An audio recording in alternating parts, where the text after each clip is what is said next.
So, good evening, everyone, and welcome to Classifying and Describing Languages. This is another one of those offline special episodes that I actually did not get around to recording and uploading before my upgrade in ISPs. So it is perhaps somewhat late. This information would have been useful so for some of the previous episodes, but better late than never. This will mostly be about different grammar types.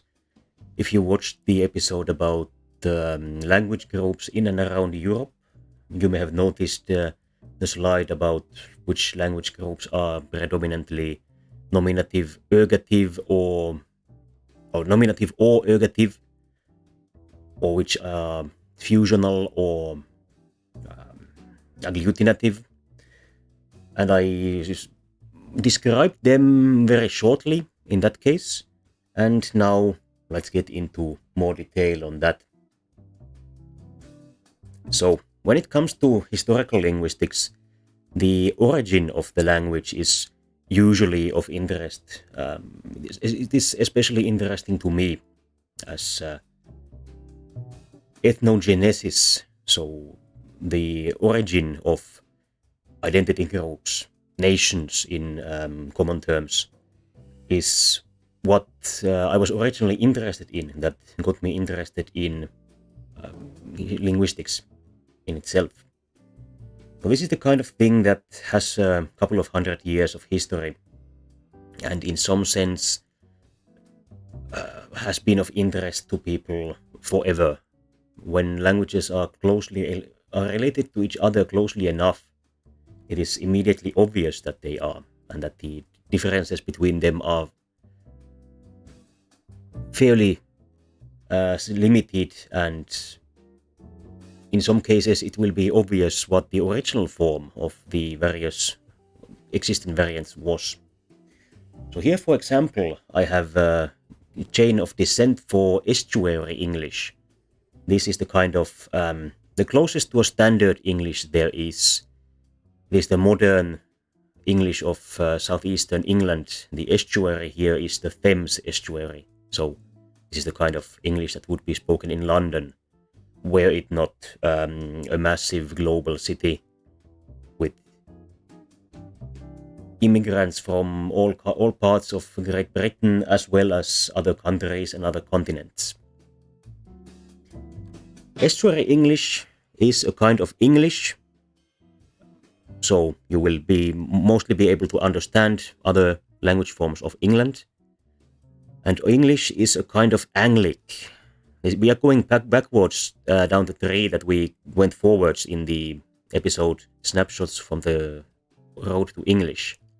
So much of this will already be familiar to you if you watched that one. Both English and Scots are kinds of Anglic languages. These are defined by certain developments that are shared between them. It gets particularly defining when we get lower in the chain. And the Anglic languages and the Frisian languages are both Anglo-Frisian. This has the kirke to church change occurred to them. These and Low German are all North Sea Germanic languages. These have the guns to gas, so goose, change occurring in them. North Sea Germanic as well as High German languages are all West Germanic. These have the umlaut, which produces the mouse, mice kind of plural. It was originally moose, mooses, but the E has pulled the U in the plural forward, so it was at some point moose, muses, moose, muse, and has since developed further. The West Germanic and the North Germanic languages formed their own group at some point, together with languages that developed, for example, into Swedish.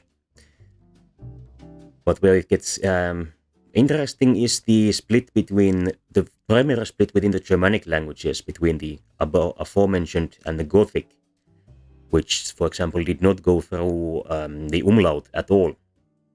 So the kind of Gothic that survived in the Crimea until the 1600s still had the kind of more complicated plurals of original Germanic. And then Germanic is, in my opinion, once we get to this point, between Germanic and Indo-European is questionable.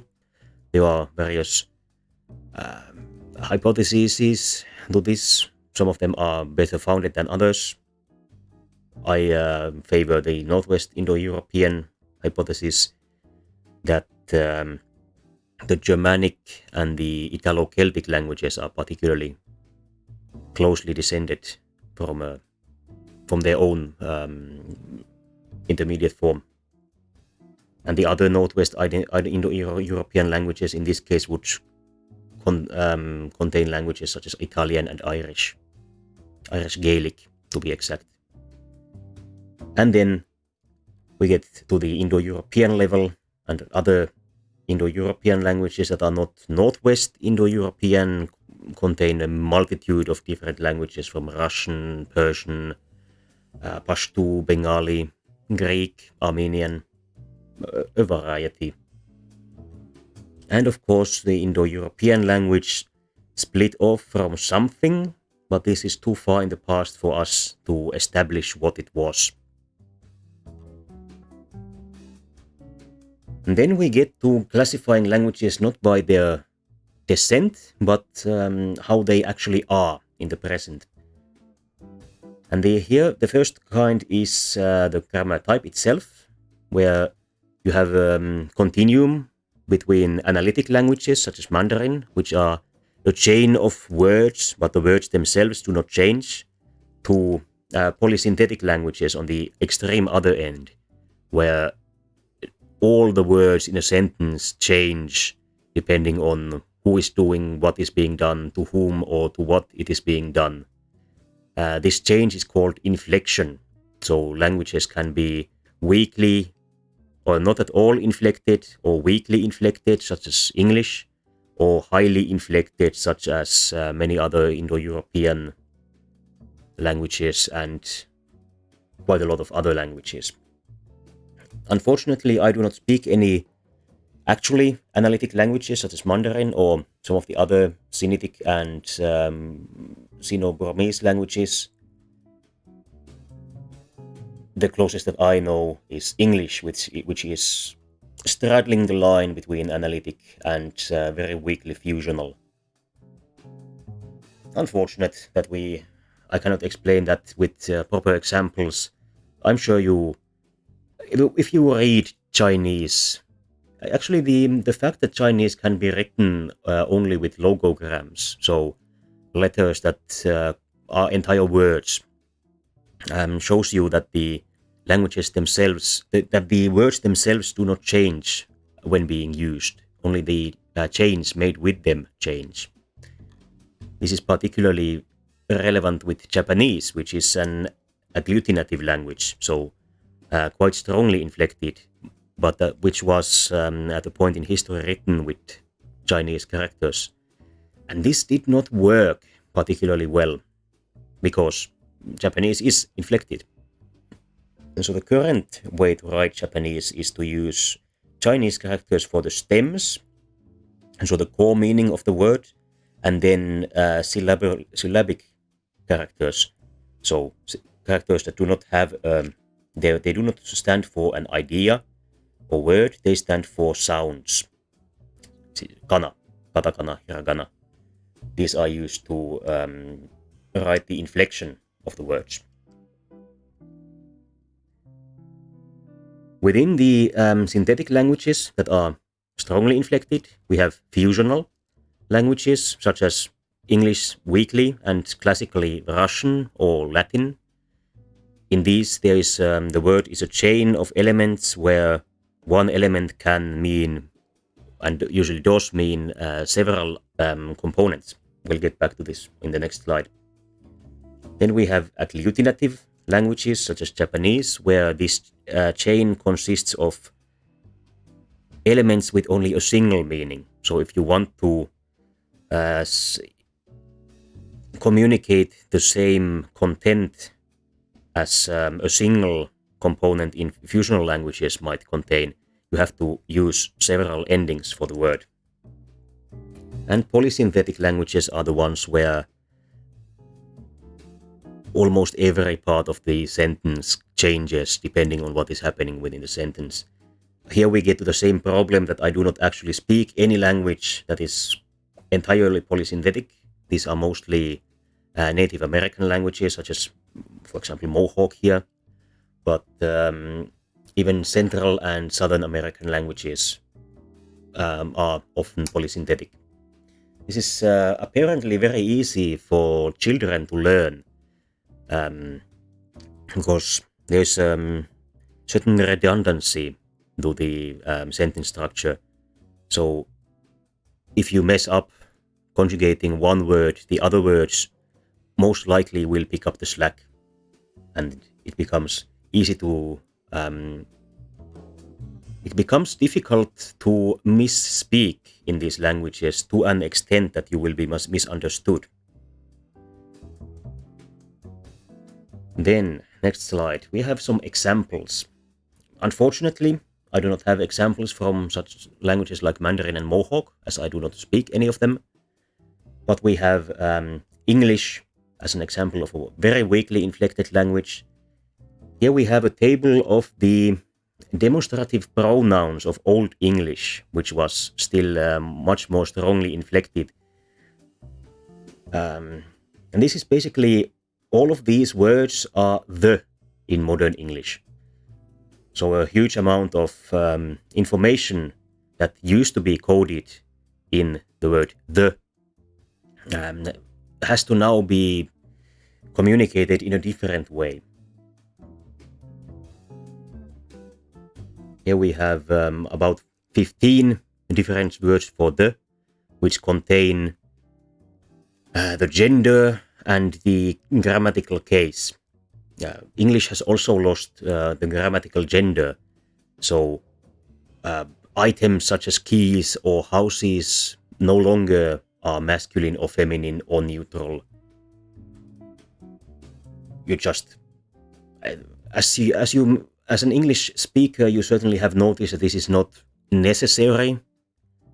You are completely able to communicate without an item having a grammatical gender.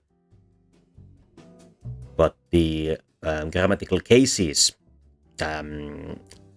contain very critical information that has to be communicated in another way.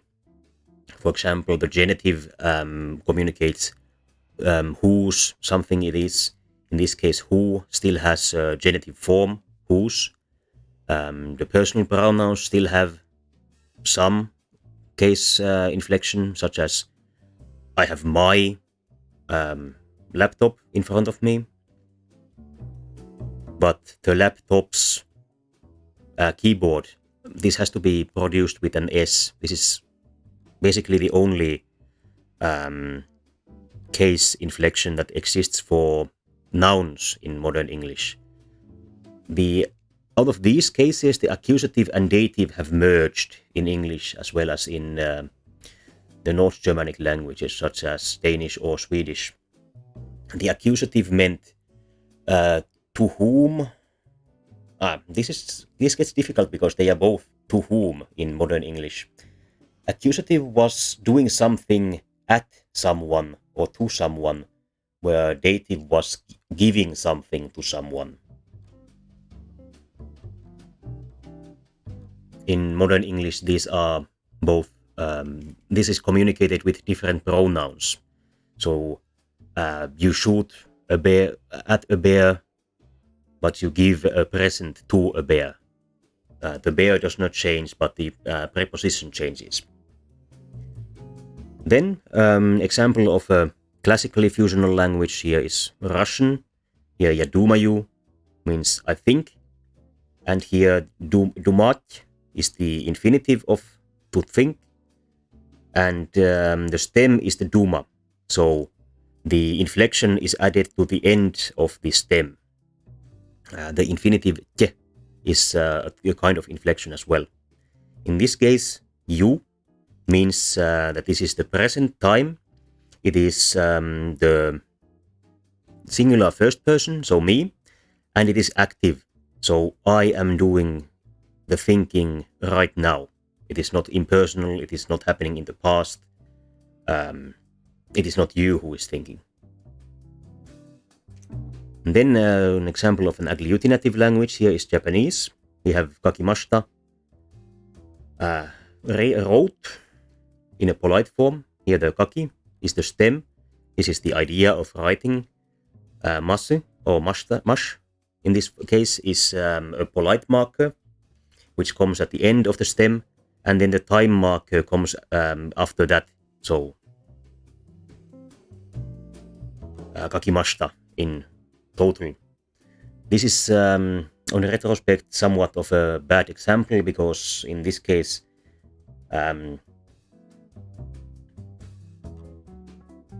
wrote impolitely is somewhat different than kakita, which would be the trivial case for this.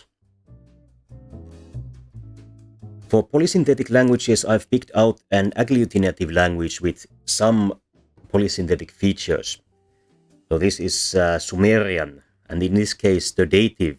So this sentence nannar urnammu e bat munandu means that urnammu, this is a male name, built a wall to Nanna, the name of a goddess, I think, to be exact.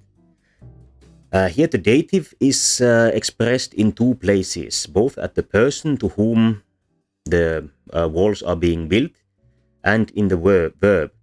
So if you were just saying Urnammu mundu, this would mean Urnammu built. But because he is not building it to or for someone, the na in the middle here would disappear. And this is a good example of agglutination. So if you do not need this element, it simply disappears, and the elements before and after it stay unchanged. Another very primary differentiation between languages are the nominative or ergative paradigms. Or most likely all of the languages you are familiar with are of the nominative accusative type. So you have the nominative, John came, and then when John does something to something, the thing that is being acted upon is in the accusative. So John built a wall. John is still in the nominative and wall is in the accusative. Neither of these are really inflected in English, which makes it somewhat difficult to follow just from the example. The other extreme possibility are ergative absolutive languages, in which the marking for a person doing something non-transitive, so not to something, is the same as the thing that is being done to. So you have John came, John is in absolutive, and John built a wall. The wall is in absolutive, and yet now John is in the ergative. And this is probably quite confusing, and because of this I have a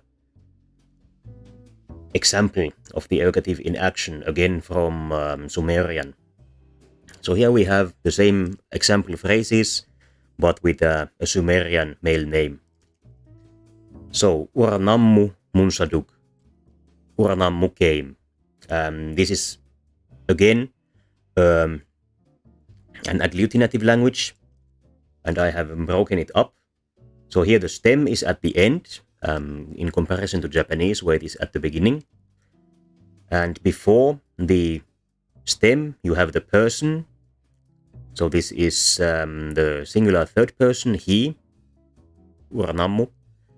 And the first element here, mu, means that this is indicative. So this is a true thing that has happened. If we were talking about something hypothetical, such as I heard that Urnammu built, I heard that Urnammu came, In this case, the first component would be I, and then the entire verb would be insaduk. English has quite a weak subjunctive that just does basically this. It takes the same function. For example, you say, if I were a bird in English. In this case, the were is subjunctive. But in many languages, such as particularly the Romance languages, this form is used for a large variety of uncertainties, such as I heard that something was done, that is in the conjunctive. I think that something is like it is, conjunctive, and so on. So here the uranammu is unmarked because it is in the absolutive. And then we have uranammu build a wall. And this is why I chose such a bizarre example, because I do not speak Sumerian very well, and I had to come up with an example phrase that still makes sense. Here we have urnammue but mundu. Here we have again the indicative, the person. Here the verb stem is much shorter than in to come. But we noticed that now it is but, wall, that is unmarked. And uranammu has gained an e at the end. It is this symbol here. Because now uranammu is in the ergative, which has a marker, which is the e. You might have noticed this zero or an O with a slash through it. This is commonly the symbol for non-marked when you see linguistic publications. So this is a null, a zero marker, nothing is added. Then another way that languages vary are syllable timing systems. There are basically two major groups of these, where the one are the languages where the stressed syllables are longer than unstressed syllables. If they are barely longer, these are called syllable-timed languages, and if they are a lot longer, these are called stress-timed languages. These are often given as percentages. So, for example, you might see 120% for Spanish. This means that on average, a stressed syllable in Spanish is 120% of the length of an unstressed syllable. So, not very much longer at all. These are the kinds of languages that sound like ta ta ta ta ta ta ta ta ta ta ta ta, which is, I'm sure, many of you have heard Spanish being spoken and may have heard it described as sounding like a machine gun or something similar. And then on the other side, we have the strongly syllable-timed, the strongly stress-timed languages such as Italian, which has a very distinctive tan-ta, tan-ta, tan-ta, tan-ta written to it. And this is because the stress syllables are quite a lot longer, I think something like 180%. Russian also has quite long stressed syllables, but the stress pattern itself is much more complicated than for Italian. So it is there isn't really a distinctive written to Russian. For Italian, the rules are that the second to last syllable almost always, in general, has the primary stress, and then I'm going to actually draw a little bit of that. So when the balls here are the syllables, let's imagine a word with 5 syllables. So the primary stress in Italian is usually this one, second to last. And then you would have secondary stress every second syllable before it. For example, we take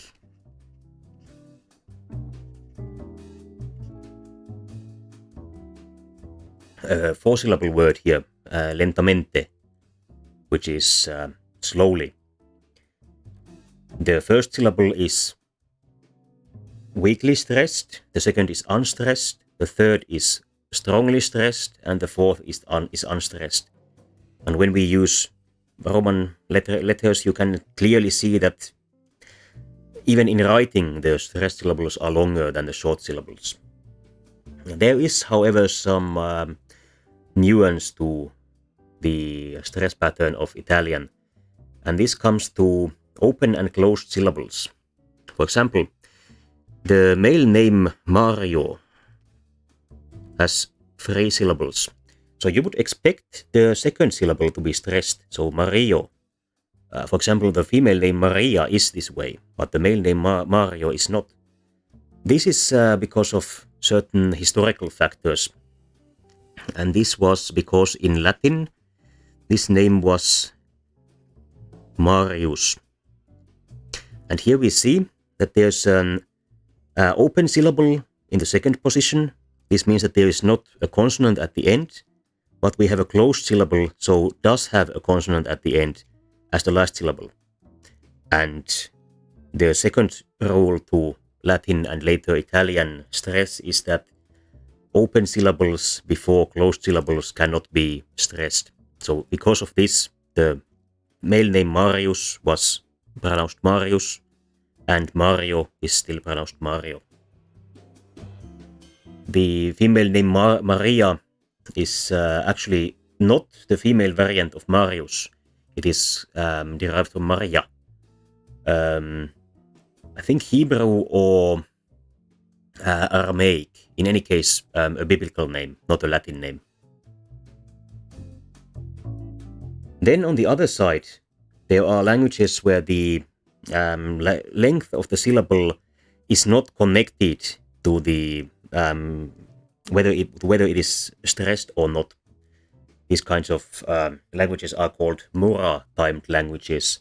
Mora is Latin for pause or a period of time. So there are so-called mora values given to syllables. They are usually given in integers, so complete numbers. Let's get to that in a bit. If you read Japanese traditional poetry, the poetic meter is based on the timing values, the on. These are basically the mora values of the words. So haiku, for example, is not defined as an amount of syllables. It is defined as a number of on, so more. So practically the amount of time that it takes to say out these syllables. Japanese is one of these languages, but some Indo-European languages in the past have been mora-timed as well. For example, Latin was mora-timed. This is why we have the name mora for this phenomenon. And Proto-Germanic was mora-timed as well, but to my knowledge, none of the surviving Germanic languages have kept this timing system. This means that minimal pairs, so the only difference between two words is the length of a syllable. In Latin, this is a classical minimal pair. Here, annus, short a, means a crone, that is an old woman, whereas anus, with a long a, means the butthole. And when it comes to the moral values of these words, usually the consonant at the beginning of a syllable does not get counted because it takes an extremely small amount of time to produce. So in reality, it takes time, but for this idealized system with integer values, it's just 0. And here, the word anus would have moral values of 1, so short vowel, and then 2. 1 and 2. The second syllable has a short vowel and a consonant at the end of it. Consonants at the end of syllables take a longer time to pronounce than those at the beginning of a syllable. And then anus with a long R would be idealized to two and two. Comment. A very important difference from Eliot-Ambers. Yes, this can be very important. Of course, generally you do not want to be calling anyone a crone in any case, because this is slightly pejorative. They probably will be insulted by you calling them a crone, even if they might be less insulted than you calling them a butthole. The other way around could lead to some funny misunderstandings, however. Then we get word order. This is very critical when it comes to languages that are weakly or not at all inflected, such as English or Mandarin or other Semitic languages, but is less important with very strongly inflected ones. Sometimes you hear, for example, people say that word order is entirely free in some languages. These are usually extremely highly inflected languages, usually agglutinative, such as Finnish or Turkish. This is usually not quite the case. There is usually a normal word order for even these languages where the word order does not carry explicit meaning. And if you order the words in a different way, you are likely introducing some sort of slight nuance that you might want to avoid if you are being a very careful user of language. But getting to the word order in itself, this is given in with the order of the three main components of a clause. There is the subject, so who is doing, the object, what is being done to, and the verb, what is being done. In some languages, the verb can contain an awful lot of information, so the subject is not necessarily there, and in some cases, even the object is not necessary, particularly when it comes to polysynthetic languages. In a polysynthetic language, you might get a verb that contains within its chain of conjugation both the subject and the object. So when you hear about a Native American language that has a word for this entire phrase, it's technically true, but very sensationalized. So what causes this to be possible is that polysynthetic languages just put a huge amount of information into the verb, so you can have the factual information of an entire sentence just in the verb. At this point, it's a matter of definition if it even makes sense to call that a single word.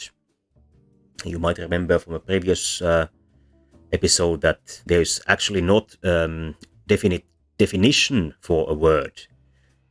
What a single word is a cultural idea, and for some languages it is well defined, for other languages it is not that well defined, and the definitions from one language might be nonsense in another language. I have ordered these variants from the most common to the least common.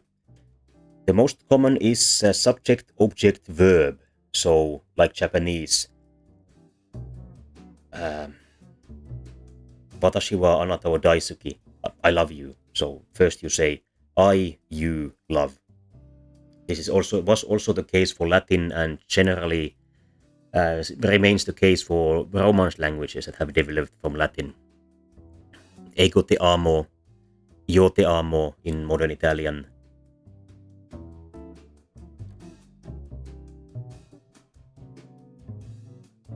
Je t'aime in French.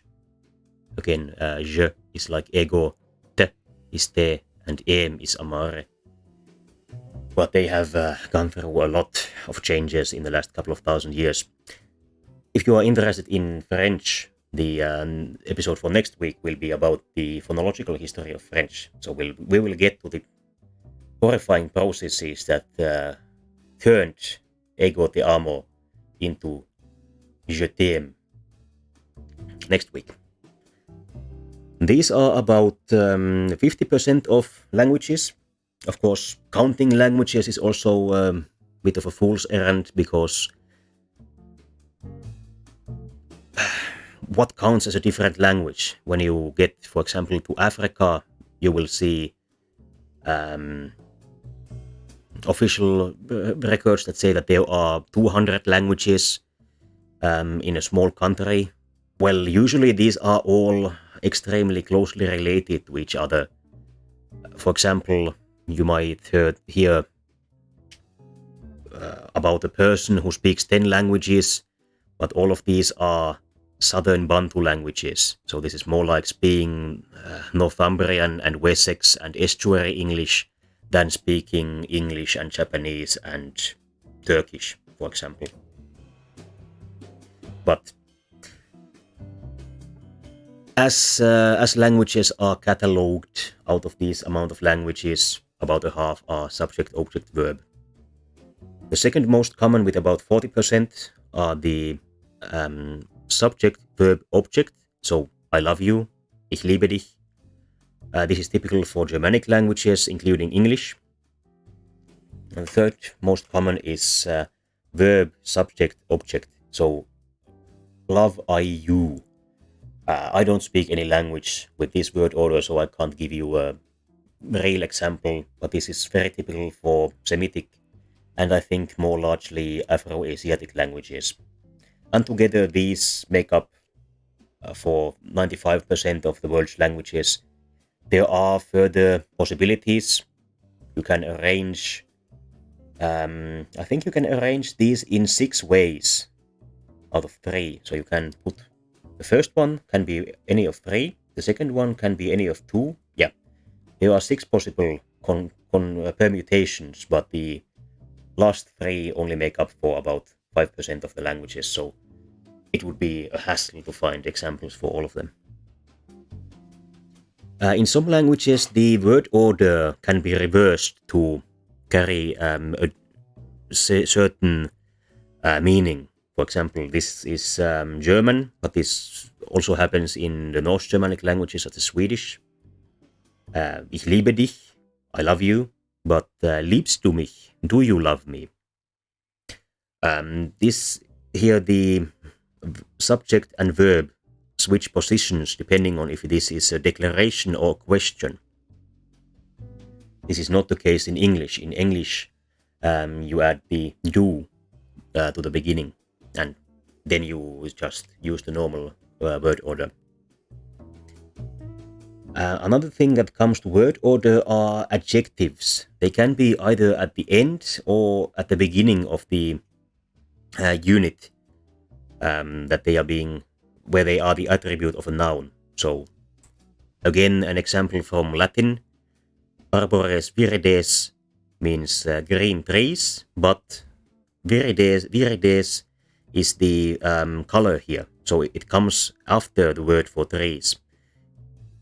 This is the opposite of how these are arranged in English.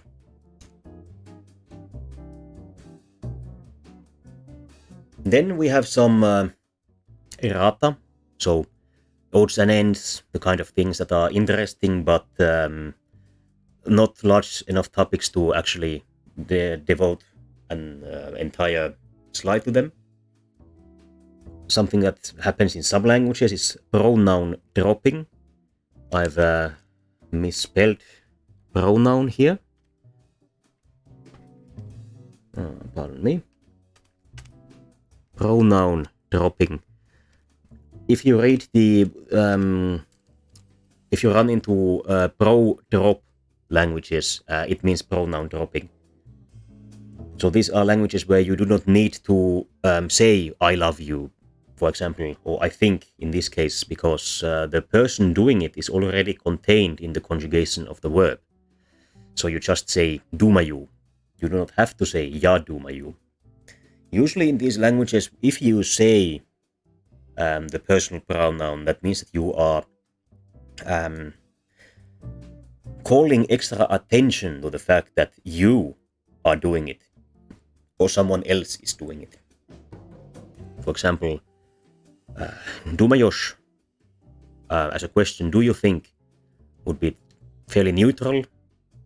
But if you say tu Dumayosh, you think, that this would add an implication that the person being addressed is the only one who thinks this.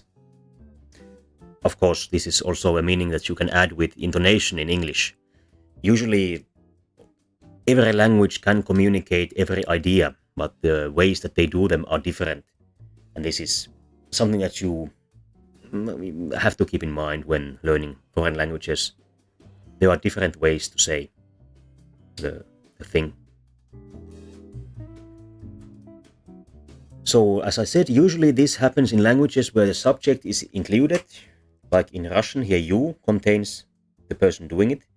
But this also happens in Japanese, which does not contain the subject in the verb.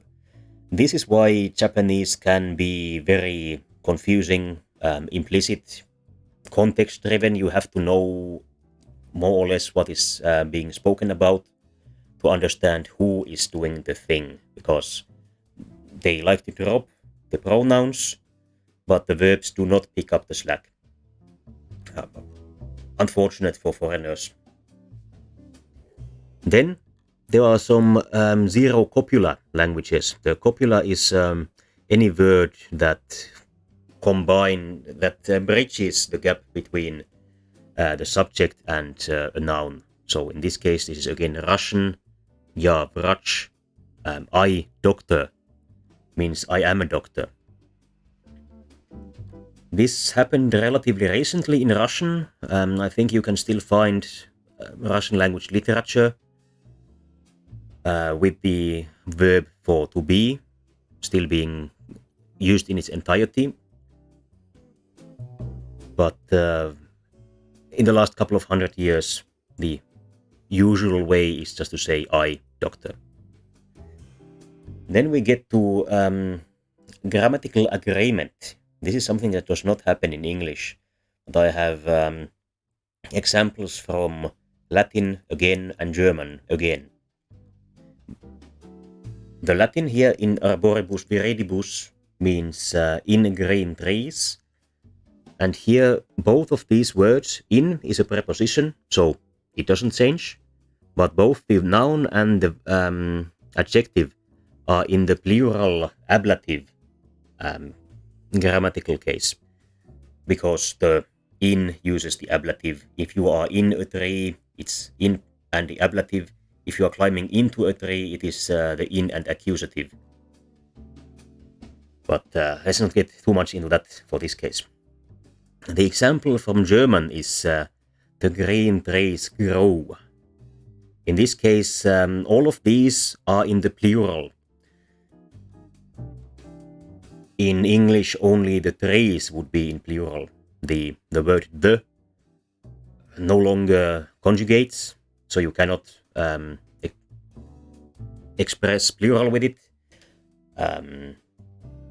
Adjectives no longer conjugate, you can't express plurality with them, and the English verbs are extremely weakly conjugated, so you can't really communicate plural with them either. So when it comes to English, if you mess up the word trees and miss the plural s at the end, then you have changed the meaning of this unit, and there is no way of knowing that you have made a mistake. In contrast with German, if you mess up one of these, it's you can assume that one of them is the mistake and the other three are the ones that are correct. Once you get to two mistakes, then it's a coin toss, but that happens less than making one mistake. And then a classical enemy of grammatical prescriptivists in English is the double negative. There are languages where you use a double negative to mean that something is really not the case. And there are languages where you use it to weaken itself. So the two negatives almost cancel each other out. Here the example for strengthening is from Spanish. Yo no entiendo nada. I don't understand nothing. You might hear this in English as well. The thing about English is that some dialects of English use double negatives as a strengthener and some use it as a weakener. And of course, when English teachers are trying to teach English in school, they don't really want to teach anything nuanced. So they pick out, there is a standard form that they try to teach everyone and tell everyone that anything that is not the standard form is wrong. Which is to some extent the case. For example, for languages that have a well-defined standard form, usually also a language academy to define it. For example, the Académie Française has defined what standard French is. So there is a definite set of rules, and if your language use follows them, then you are speaking standard French, and if it does not, then you are speaking some form of langue d'oil. But there is no such institution for English, and it would be quite difficult to have one, as English is largely spoken in several countries. So an example of weakening double negatives would be I don't not like it, or I don't dislike it, where you mean that you like it a little bit. This is also very systematic in Russian, where you have a hierarchy of you have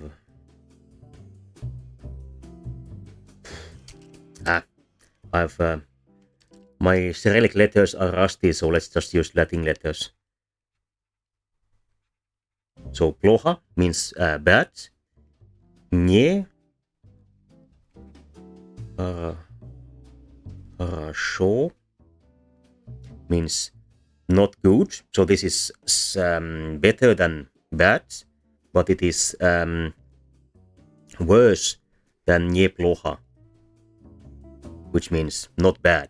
So this is relatively good. And then хорошо means actually good.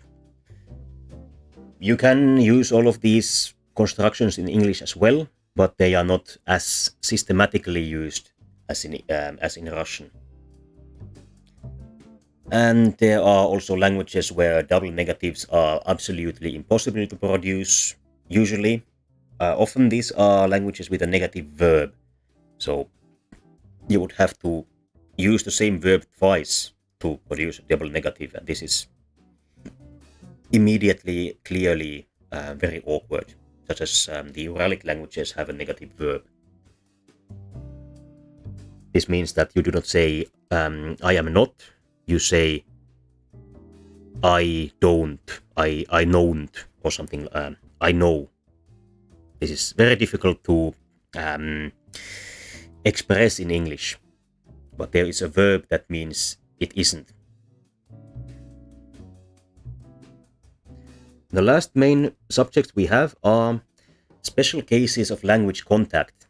So languages have their origin, but they also have an influence on each other. So there are areal effects where you have, for example, English itself is a very strong contact language. Originally, English was Nazi Germanic, so continental West Germanic language, but England was conquered by Scandinavians, so North Germanic speakers. These two languages were fairly similar to each other, but not quite identical, so there were some misunderstandings that could arise from the differences between them. And because of this, the English language became more similar with the Northern Germanic languages. This happened in the Middle Ages, in the Viking Age, and after that, England was conquered by the Normans, langue d'oil, so kind of French speakers, And again, as the elite was replaced by Latin Romance speakers, this had a huge effect on the English language. It is actually yes, this is actually the last point that I would have made during this slide, but just bad luck. Let's start with the simple cases. Pidgin language is language that is produced when two populations that do not speak each other's language meet each other, and they form a very simple language to just be able to trade and, minimally interact with each other. And these are found between many language groups. There was one between Norwegian and Russian in the extreme north, on the border between these countries. There are a lot of these in Southeast Asia, in Africa,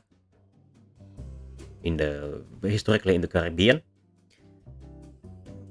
Particularly in the Caribbean because of the transatlantic slave trade. It was a common policy to pick out or purchase slaves that spoke different languages, even though these were mostly Niger-Congo languages, so they were not that different from each other in their origin. They were often too different that the people could communicate with each other. So the idea was that they could not plan rebellions as easily. And these people could not communicate with each other easily, and they did not have enough input from English to actually learn English. So they would communicate in a pidgin English, so a simplified English between themselves and their masters and this entire system. And when they started losing their own languages, perhaps there was no one from their own ethnicity on the same plantation, they could only speak the pidgin English with each other. And then their children learn the pidgin as a native language. This is where Creole is created. Because when the children begin to learn it and use it as their native language, they are no longer shackled by the idea of how would I say something that I could easily say in my own language, because the pidgin is now their native language. And very quickly, the pidgin starts to gain the kind of grammatical constructions that the actual pidgin did not have. And this is what the Creole is. So it is a functional, fully functional language that has been created by people as a pidgin language becomes a natural native language to them. In many cases in the Caribbean, these have European vocabulary and West African grammar, because when the slaves tried to express some sort of more complicated ideas, they did not learn the complicated English grammar for them, and they would have to use the grammar of the native language combined with European words to produce the more abstract ideas. And then we have a couple of examples from Creoles. The first is Guyanese Creole. Usually these Creoles do not have a standard way of writing them. So in this case I have just the International Phonetic Alphabet pronunciation of the phrase. This is me being giam one, which means I gave him one. Ni being are both English words, but they are used in a very different way to produce a different tense, a time form than they are in European English. And you may be familiar with something called African American Vernacular English. This is a kind of English mostly spoken by African Americans, so Black Americans within the United States. And as a person online, you may have run into a picture where a baseball player has been interviewed, and he said they don't think it be like it is, but it do. This is usually spread as a joke about a person saying some kind of nonsense. The thing is that this is not nonsense. This person wasn't just, coming up with something nonsensical on the spot because he didn't want to answer the question or anything like that. This uses some West African grammar with English words. So what this is trying to communicate is that some people think that the way things are, is not normal, but it actually is. It is, for example, the B here is called the habitual B, and this is very similar with some West African languages. An open question about the origins of African American vernacular English is: was it originally a Creole language, such as Guyanese or Jamaican Creole, that has since become more similar with European European American English, or is it? Did the slaves in the U.S. learn English and then diverge from the normal English when they were being separated from continual input from English speakers? Some researchers are strongly in favor of one or the other. I am of the opinion that this was originally a Creole, based on some historical but weak evidence. But some of the earliest sound recordings from the United States contain examples of English of the slave-owning classes and English of the slaves, and these had striking differences between them. The English of the slave owners was very strongly stress-timed, so you had extremely long stressed syllables compared to unstressed syllables. I think some of the southern US, some of the southern dialects of the US are still like this. And in contrast, the English of the slaves had extremely short staccato syllable-timed English, very similar to the Caribbean Creoles. So based on this, my opinion is that AAVE was originally a Creole that has been turned more similar to European English over the last couple of centuries after the end of slavery and the end of racial segregation in the US. But this is not really something that we can say that we know for sure. And then another point of contention is what actually counts as a Creole. In the Caribbean case, this is a special case. We know what happened. We can define this process as creolization, but there are also processes far in the past that we do not entirely understand. And the question is, are these Creoles? Should we use the same word for them? Does the word even make sense outside of a very specific historical context, such as Caribbean slavery? This is a matter of definition. English, for example, is a language that was radically changed by the merger of Western and Northern Germanic languages during the Danelaw. The Romance languages appear to be another case of this, as a merger of the different Italic languages that appear to have begun to merge after the Social War about 100 BC, when Rome established itself as to the capital of Italy, and the other Italic languages were subsumed by Latin. But the Latin that emerged from this process was extremely different from classical Latin. And this is also a case that we will get back to next week with snapshots from the road to French, as of course French is a Romance language and has gone through this process. So I will go through what we know about it during the earlier phases of the history of French. So then we are at the end. This has been an hour, so not quite as short as I had feared. If you have questions or comments, please make them now. I shall wait a short while to see if there are any. And during that time, I shall find out if colleagues are currently streaming and perhaps raid one of them.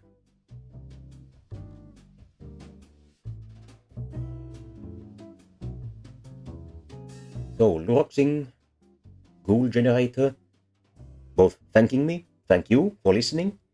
As you know, I love talking about these kind of things. It's a pleasure to tell you about them.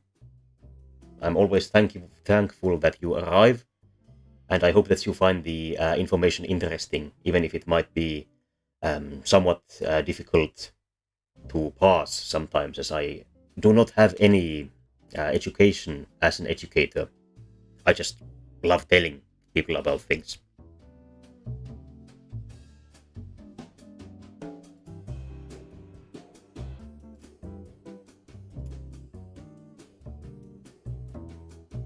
So it appears that our colleague Gail, GSG tuber, who is currently not playing a grand strategy game, is online, has a fairly small amount of viewers, so this seems to be socially acceptable for me to raid. Let's go.